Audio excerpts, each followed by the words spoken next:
guys, welcome back. Thank you for checking out episode 4. Today it's going to be a little bit more mellow pace, a little shift and change. I'm actually starting to suffer from all the fiberglass dust. It's starting to get in my eyes and make my eyes just super irritated. I was wearing my masks. It's starting to affect my eyes. So a little shift in pace for today. Alright, so here's the engine. Like I mentioned, we have to take off the intake. So what that persists of is we're going to have to remove the valve covers, which I've already done on that side.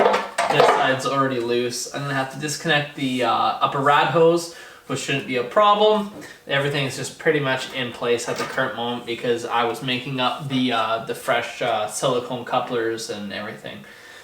So I can get this all out of the way, pull the distributor out, and then I could start unbolting the intake and we can start lifting it off.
Okay guys, so unfortunately the battery just died on me, so I did quickly charge it up.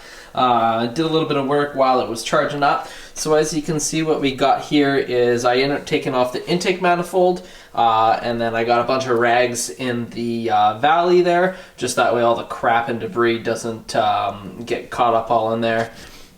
So then I put the gloves on the intake ports, just so that way more debris doesn't get put in there. So now what you can see is we got it all cleaned up here, all cleaned up on the mating surface too. And then also what I did was I painted the intake again. It was starting to flake all off and starting to look all manky, so I just gave it a nice shot of fresh black, and that should be good enough. I did go and get a haircut, and I also picked up fresh intake manifold gaskets also, so now I can get to installing those. So after we get the intake manifold on, of course we're going to button everything up for that, and also I got fresh brand new chrome valve covers to use also. The other ones were just so rusted and so pitted. I know one of the rounds here somewhere. Yeah, here we go. So as you can see, this is not cutting it. It's all just nasty, rusted, and pitted. I didn't go for the Chevy Power logo on them on the new ones. I just went for just plain regular chrome ones. So in preparation to getting the manifold all set up here is we're gonna go ahead and take all this stuff off and just blow some compressed air.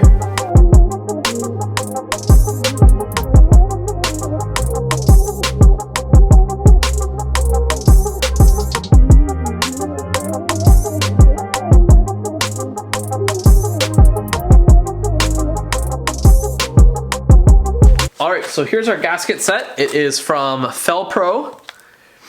And what we got here is we got fresh intake manifold gaskets. We have the distributor sealer gasket.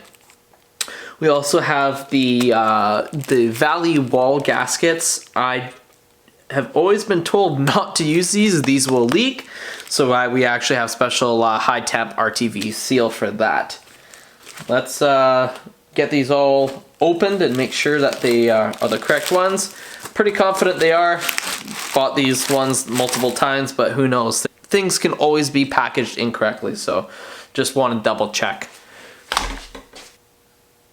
Yeah, looks to be the exact ones that we need, so that's perfect.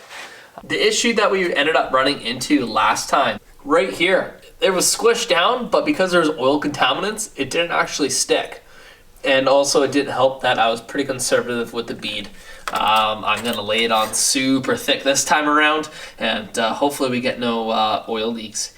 So before we go ahead and put the high temp silicone gasket on the front and rear walls, I'm gonna grab a rag and then I'm gonna shoot some brake cleaner on there just to make sure all the oil and contaminants are off. That way we know for a fact we're gonna get a good seal.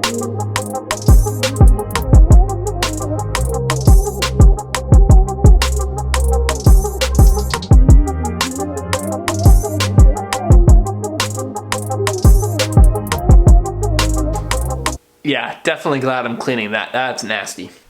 All right, so what we're gonna do is when we go ahead and put these on, just for the sake of holding them all in place, we're gonna do a little dab of high temp silicone here and here. So when we go ahead and drop the intake manifold on, it's gonna help us a lot, keeping everything all in place for us. All right, so now what we're gonna do, we're gonna be very generous with it. Don't be too conservative. That's what bit me last time.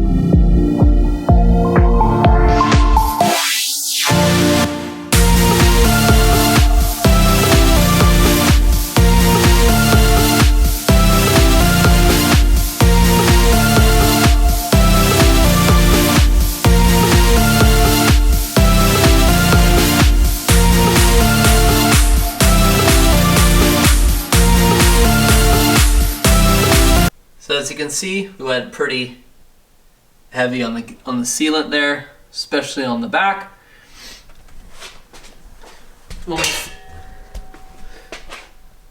When we first laid the silicone down, I did it without the gasket. Then I squished the gasket on it, and then I ran another quick pass back on the original sealant over the top of the gasket.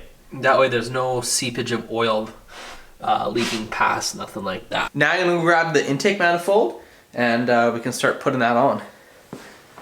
So I already cleaned the intake manifold, all the ports.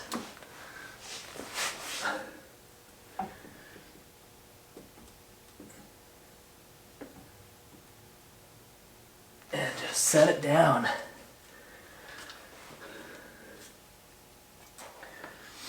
So I just hovered over the spots, made sure that I lined it all up, and then I just sat it down.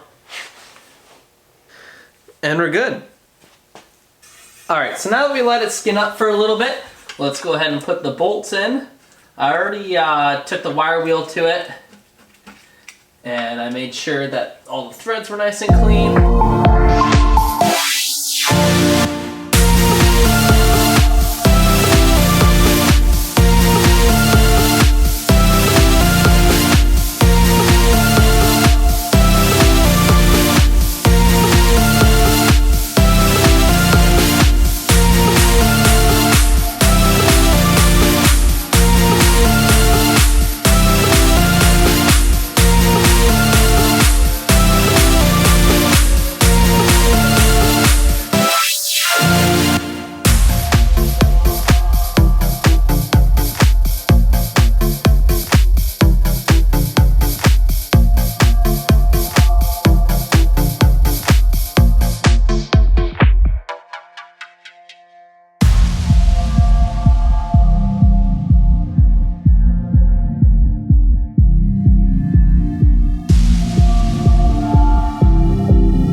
thing I also did was I made sure that the timing marks were all set up on here. I'm gonna have to probably throw a timing light on it anyways, but just to help me along with the process, I marked in the couple spots just for reference.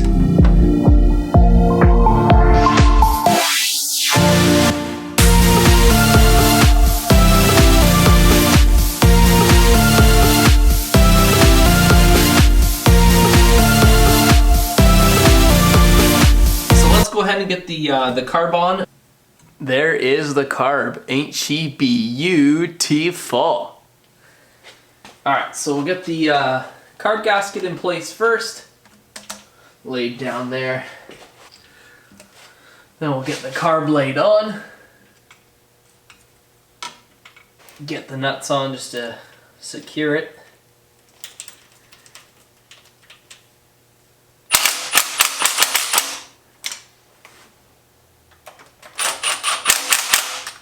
Alright, so let's get the water neck on.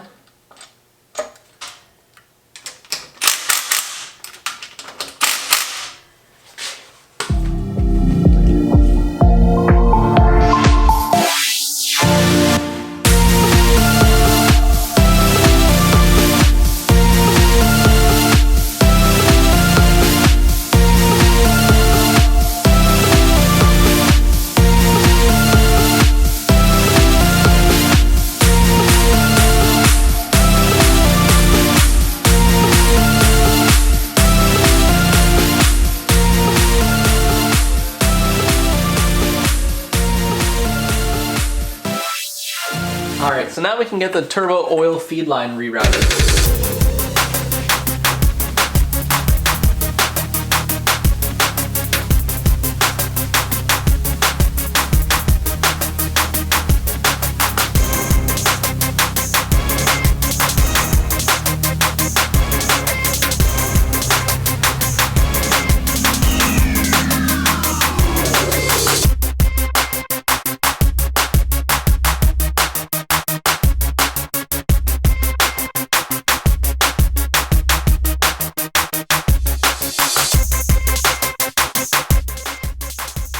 So now we'll route the throttle cable line.